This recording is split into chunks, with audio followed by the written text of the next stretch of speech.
So, you want to host awesome study group meetings for the local optometric community.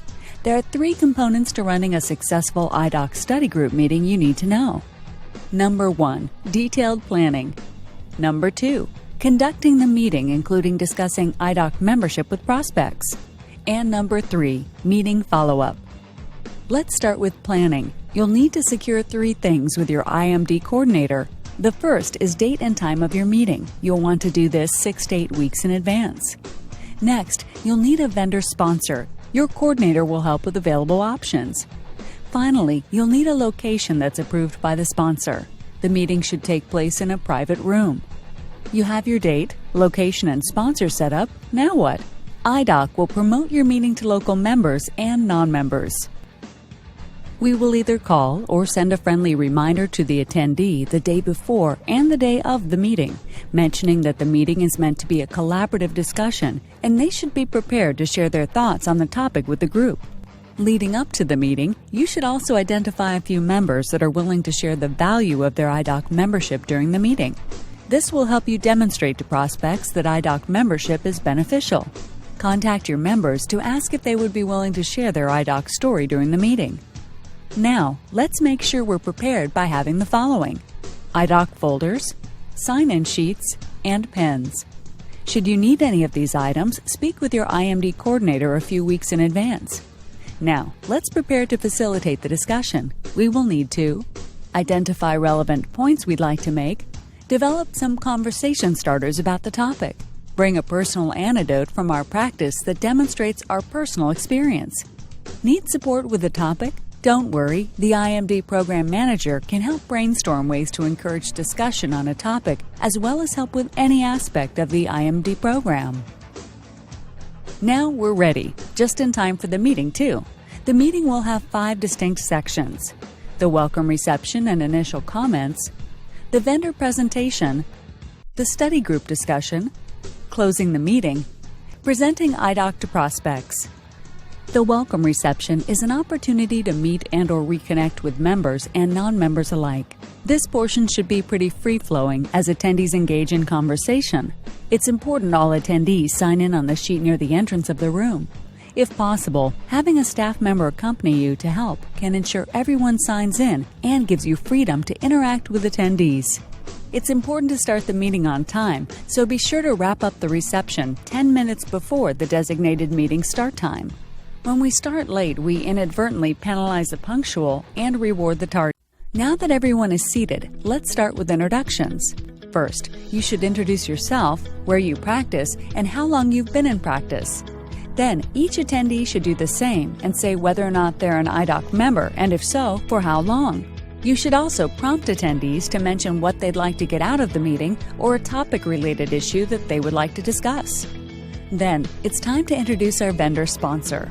As you know, idoc study group meetings would not be possible without the support of our vendors. Let attendees know how much we appreciate their support and introduce the speaker by name and title. Now, we'll begin what everyone has been waiting for, the study group discussion. It's important that we conduct these meetings as discussions, not lectures. We want to facilitate a discussion, so we should leverage our own professional knowledge and personal experiences to get the conversation started, but then draw from the group to continue the discussion. Remember, at study groups, we share ideas to help each other grow and succeed. This is how we demonstrate the value of idoc to both members and prospects. Let's face it, in some instances, this is easier said than done. Most of the time, groups will start out a little quiet. You may have to share a thought and then call on someone else to share their thoughts.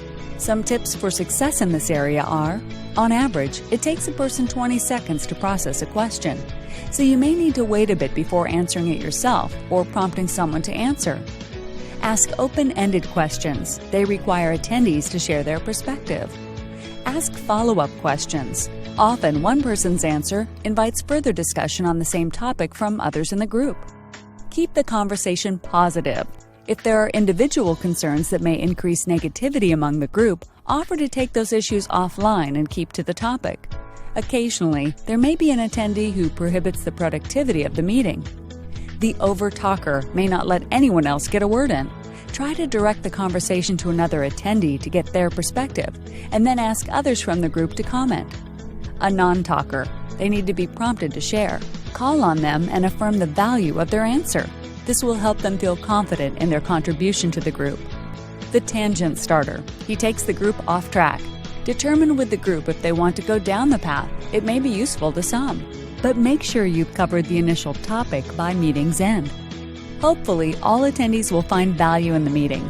There are a couple of things to do post-study group discussion. Ask attendees to discuss a key takeaway from the meeting and how they might apply it to their practice. This reinforces the value of the meeting. If there are prospects at your meeting, discuss how idoc brings value to your practice. Then, call on the members you contacted pre-meeting who have agreed to discuss idoc's value with the larger group. Explain that for those who are non-members, we're offering a special if they join tonight. Ask them to stay after the meeting so you can explain. Thank everyone for coming. Then try to determine a good date for everyone to attend the next meeting. Now let's catch up with the prospects that attended. Use the sales aid to describe the benefits of idoc.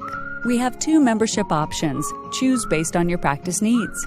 If applicable, explain the current tonight-only special and encourage sign-up by stressing that it's a tremendous value and that it's for tonight only. If you meet resistance, be helpful in answering any questions. Some typical responses include, "I think I'm better off saving the money than spending it." The truth is, idoc membership often pays for itself in discounted pricing and rebates, but that's just the beginning of the financial benefits of idoc, because idoc is an investment for growth. I've heard that other alliances are less expensive.